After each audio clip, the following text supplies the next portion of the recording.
এই আন্দোলনকে নস্যাৎ করার জন্য ভারত এখন নতুনভাবে বিএনপির সাথে আঘাত করছে। বিএনপির সাথে আঘাত করছে কেন? এই জিনিসটা সুস্পষ্ট। আমি বারবার বলছি, আপনাদের বুঝতে হবে, ভারত এখন উন্মাদ, ভারত পাগল প্রায়। কারণ তারা বৃহৎ কলোনি হারিয়েছে। এখন সেই কলোনিকে পুনরুদ্ধার করার জন্য তাদের যে কোনো পরিক্রমার মধ্য দিয়ে আসতে হবে এবং কলোনিকে পুনরুদ্ধার করতে হবে, কিন্তু সেটা আমরা হতে দিব না। আর সেই পরিক্রমায় যুক্ত হয়েছে বিএনপি। আমি সাফ বলবো, বিএনপির মির্জা ফখরুল থেকে শুরু করে তারেক রহমান যদি আমার বক্তব্য যদি শুনে থাকে, বিএনপির যত নেতাকর্মী আছে সকলের উদ্দেশ্যে বলবো, খুব সাবধান।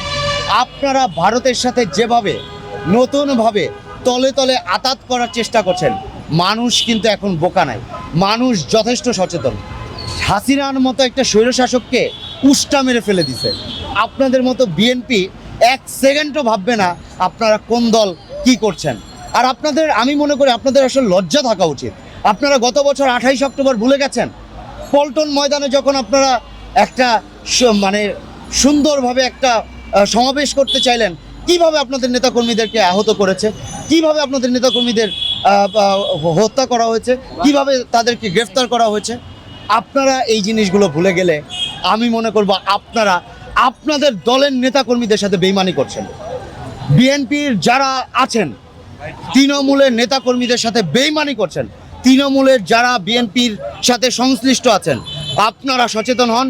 বিএনপি আপনাদের সাথে বেইমানি করে, তারা ভারতের সাথে আঘাত করে দেশের মধ্যে ভয়ঙ্কর এক নৈরাজ্য তৈরি করার পরিক্রমা করছে। এবং বাংলাদেশের যে বৃহৎ কলোনি ভারতকে উপহার দিয়েছিল শেখ হাসিনা, সেই কলোনি উপহার দেওয়ার মধ্য দিয়ে তারা আবারও একটা পুতুল সরকারে রূপান্তর হওয়ার চেষ্টা করছে। কিন্তু আন্তরিকভাবে দুঃখিত, আমরা যারা নির্যাতিত নিপীড়িত ছিলাম, আমরা সেটা হতে দিব না। জনতার ক্ষমতা বিস্তার করার জন্য মানুষ উঠে পড়ে লাগলো। এই স্বৈরাচার সাবেক যে রেজিম, এই রেজিম থেকে মানুষ তাদেরকে মুক্ত করার জন্য এক তীব্র আন্দোলনের মধ্য দিয়ে মানুষ এই রেজিমকে সরালো। কিন্তু রেজিমকে সরানোর পর আমরা একটা ইন্টারিয়াম গভর্নমেন্ট ক্রিয়েট করলাম, যে ইন্টারিয়াম গভর্নমেন্টকে দায়িত্ব দিলাম যে একটা জনতার ক্ষমতা বাস্তবায়ন করার মধ্য দিয়ে জনগণের ক্ষমতাকে কুক্ষিগত করে, জনগণের ক্ষমতাকে বাস্তবায়ন করে একটা জনগণের সরকার নির্বাচিত করে দেশের মধ্যে জনগণের মৌলিক চাহিদা বাস্তবায়ন করবে। কিন্তু সেই জায়গায় ইন্টারিয়াম গভর্নমেন্টের মধ্যে আমরা দেখছি এখন ভারতীয় দালালরা, দোসররা আস্তে আস্তে ঢুকছে।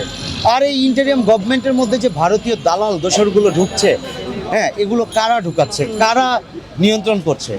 এগুলো একটা দল নিয়ন্ত্রণ করছে, একটা সংগঠন, একটা শ্রেণীর সংগঠন নিয়ন্ত্রণ করছে। আর আপনি যে প্রশ্নটা করেছেন সেই বিষয়টা আমি বলবো নিঃসন্দেহে এটা সত্য।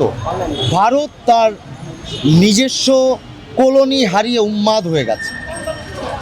ভারত বাংলাদেশ নামক যে কলোনি বিস্তার করেছিল, সেই কলোনি হাসিনা নামক পুতুল সরকারের মাধ্যমে দীর্ঘদিন টিকায় রেখেছিল। কিন্তু যখন একটা গণ অভ্যুত্থান হলো, সেই গণ অভ্যুত্থানের মধ্য দিয়ে যখন তাদের কলোনি হারালো, যখন সেই কলোনি হারানোর মধ্য দিয়ে তাদের ফায়দা হারানো শুরু করলো, তখন তারা উন্মাদ হয়েছে।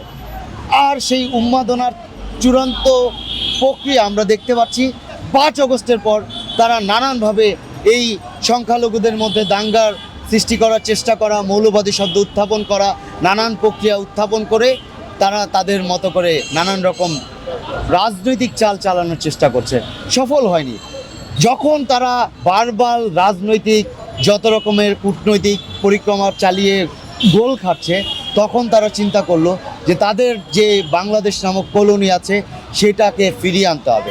আর সেটাকে ফিরিয়ে আনতে হলে নতুন কোনো রাজনৈতিক সংগঠন বা যে কোনো একটা রাজনৈতিক সংগঠনের সাথে আঘাত করতে হবে। এখন রাজনৈতিক সংগঠনগুলোর সাথে আঘাত করতে হলে বাংলাদেশে যেই সকল রাজনৈতিক সংগঠনগুলো আছে, দীর্ঘদিন নির্যাতিত নিপীড়িত হয়েছে। আমি একটা রাজনৈতিক সংগঠনে ছিলাম, আপনারা প্রেস মিডিয়া যারা আছেন অনেকেই জানেন। আমি বলেছি, আমাকে গুম করার একটা পরিকল্পনাও তারা করেছিল, আমাকে গ্রেফতার করেছিল, রাস্তা থেকে তুলে নিয়ে গিয়েছিল, হ্যাঁ, যদিও বেশি দিন রাখতে পারেনি। হ্যাঁ, আমরা নির্যাতিত নিপীড়িত হয়েছি, আমরা আন্দোলন করেছি। সেই 18 কোটা আন্দোলন থেকে শুরু করে 24-এর এই গণ অভ্যুত্থান পর্যন্ত আমরা আন্দোলন করেছি।